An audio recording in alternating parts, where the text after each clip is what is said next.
You know that sound. An orchestra warming up. It's just Oh, chaos, right? Violins here, horns there. Total noise. Yeah. But then the conductor steps up, raises the baton, and somehow harmony emerges. It makes you think about how real harmony doesn't just happen easily. Not at all. It takes Right. intention. Focus. Yeah, exactly. And that brings us to our deep dive today. We're looking at an ancient text, Galatians chapter 6, verses 1 through 10. It's all about building and living in what the source calls a spirit-led community. Basically, how to create, supportive, empathetic connections. And it's surprisingly practical stuff for navigating the, let's be honest, often messy reality of human relationships. And totally messy. Okay, let's unpack this, because the source kind of suggests it's like building IKEA furniture together. You need patience. Yeah. And maybe a little faith. Huh. Right. And this passage dives straight into maybe the trickiest part, dealing with it when someone messes up. How do we handle correction? Yeah, Paul kicks off right there in Galatians 6, verse 1. He says, if a person is caught doing something wrong, you who are spiritual should restore someone like this with a spirit of gentleness. Then he adds, watch out for yourselves so you won't be tempted too. It's really countercultural advice, isn't it? Yeah. Especially now. Definitely. He doesn't say, cancel them, shame them online, nothing like that. He says restore them, and specifically gently. So what does that restoration actually mean? How's it different from just like punishment, and what's this gentleness?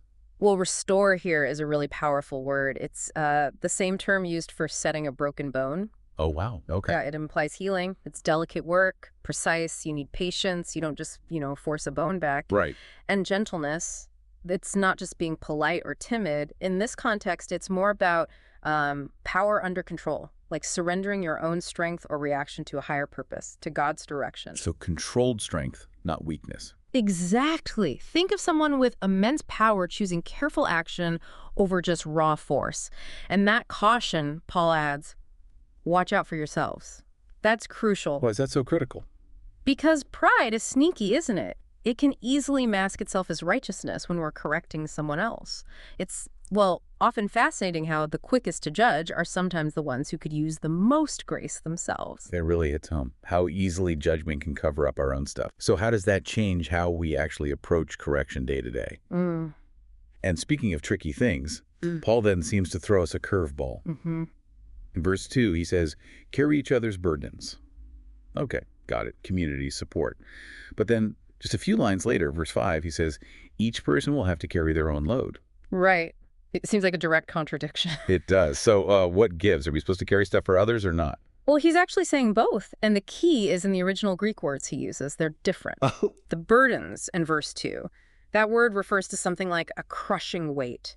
Think of a huge boulder you absolutely cannot move alone. Okay, like a crisis, a major struggle. Exactly. Things that demand communal support. It's about saying, hey, I see you're crushed by this. You're not alone. But the load in verse 5 uses a different word.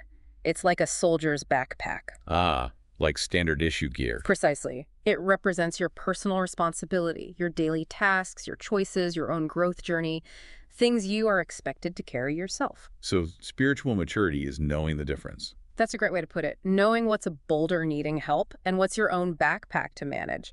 And the source also warns against comparing, right? Looking at someone else's backpack or boulder. Yeah, that never ends well. No, you either feel superior or inadequate. There's just no peace in that comparison game. Okay, so we help with the crushing stuff, manage our own responsibilities, and avoid comparison. Then Paul shifts gears again to farming. Yeah, a whole new metaphor. He lays out this principle in verse 7. A person will harvest what they plant. Sounds simple enough. Almost like cause and effect. It is, really. The source basically calls it a kind of spiritual science, or maybe behavioral causality. Plant kindness, you tend to harvest relationships. Plant selfishness, well, you often harvest isolation. We see that all the time, don't we? Absolutely. Think about work or family. The seeds you plant matter. And then realizing this takes time, Paul adds encouragement in verse 9. Right. He says, let's not get tired of doing good, because in time we'll have a harvest if we don't give up. And that's such a vital word for anyone listening who feels like they're pouring out kindness or service and just not seeing results. Like loving someone who doesn't love back or serving without thanks. Exactly that. Paul's saying keep planting the good stuff. Trust the process, trust the soil of grace maybe, because even if you can't see it yet, something is growing beneath the surface.